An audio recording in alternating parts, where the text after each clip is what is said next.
So today, guys, we are going to carry out the Empirical Formula Lab. In order to do this, you need to print the lab report, and you also need to have watched the pre-lab video explaining not only the way the lab works, but also how to do the calculations. So today we're going to just jump into the lab. We're going to start collecting data and start the reaction. Along the way, we are actually going to provide some pauses in the video because frankly, a lot of this experiment is just waiting for the reaction to thoroughly happen. So we will be placing pauses in the video that are time breaks, and we'll try to give you a sense of what time has elapsed as we start recording again. So starting here, we are going to step number one, clean a crucible. We actually have grabbed a brand new crucible, so that will not require cleaning. So the first thing we're going to do then is we're going to go back and weigh the crucible. But the next thing we're going to do is we're going to add a piece of magnesium strip to this that's been broken into pieces, and we're going to weigh it again. I've already broken the magnesium down, so we'll just take that with us, and we will actually get our first two measurements all in one trip. So maybe, is this good? Yep. Okay, so coming back here to the balance, the first thing that we're going to do is re-zero the balance. And now that it's re-zeroed, we will find the mass of the crucible. Okay, so I'm gonna record that. So 26.94 grams. Then we're going to add to that the 20 centimeter piece of magnesium ribbon that's been cut into pieces, and placing that there. The mass is now 27.36. So 27.36 grams. Okay, now we're ready to return to the lab bench. And what we're going to do is we're going to set up our Bunsen burner so that we can heat the magnesium indirectly through the crucible. And as we do, the magnesium will eventually begin to react with the oxygen in the air, as we discussed in the pre-lab discussion.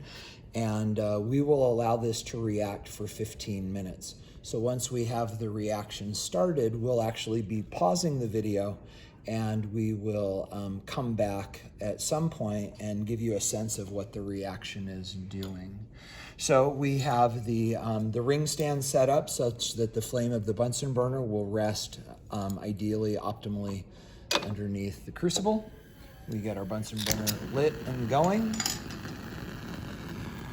And we place this under here like so. And we grab a phone. And we start a timer. Actually, we'll do a stopwatch. And here we go. We'll let that go for 15 minutes.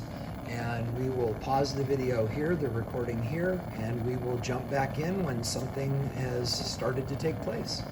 Recording? Yeah.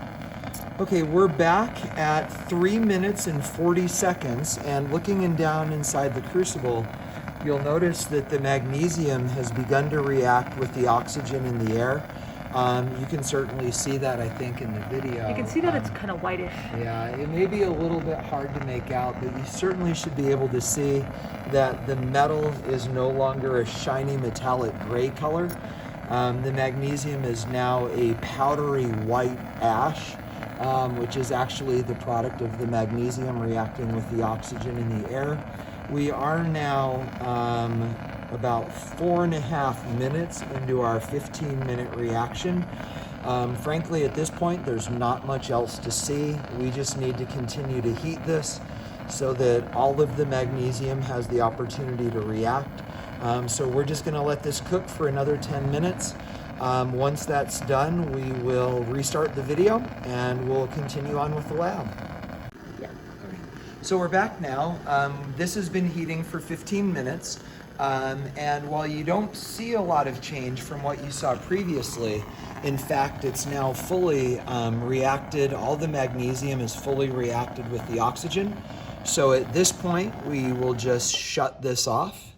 And the reaction's complete. The problem is that before we can weigh this, Of course, we need this to cool because hot crucibles are really hard on electronic balances. So we'll let this cool for a couple minutes, pausing the video, and we will come back once this is cool enough to weigh. So we're back now, and this is actually cooled down to the point where we can touch it, which means we also can weigh it. So we are just going to take our crucible with our product.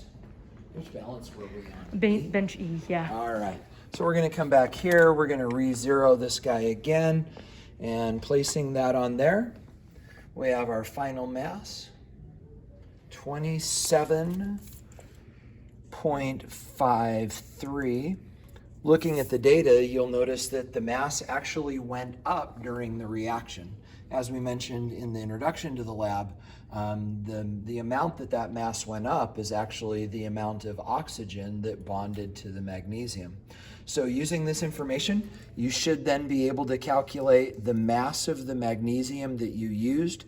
Again, be very careful to set up this calculation the way that you've learned to do calculations where we're finding mass by subtracting out the masses of things like containers. Then down here, you'll find the mass of the oxygen in a similarly well-constructed calculation. Then you'll take these masses, you'll bring them onto the back, and using that information, you will then calculate the empirical formula using the same process that you learned in the homework. If you have questions, be sure to ask your teachers, and this will then be the end of the lab. Thanks for watching.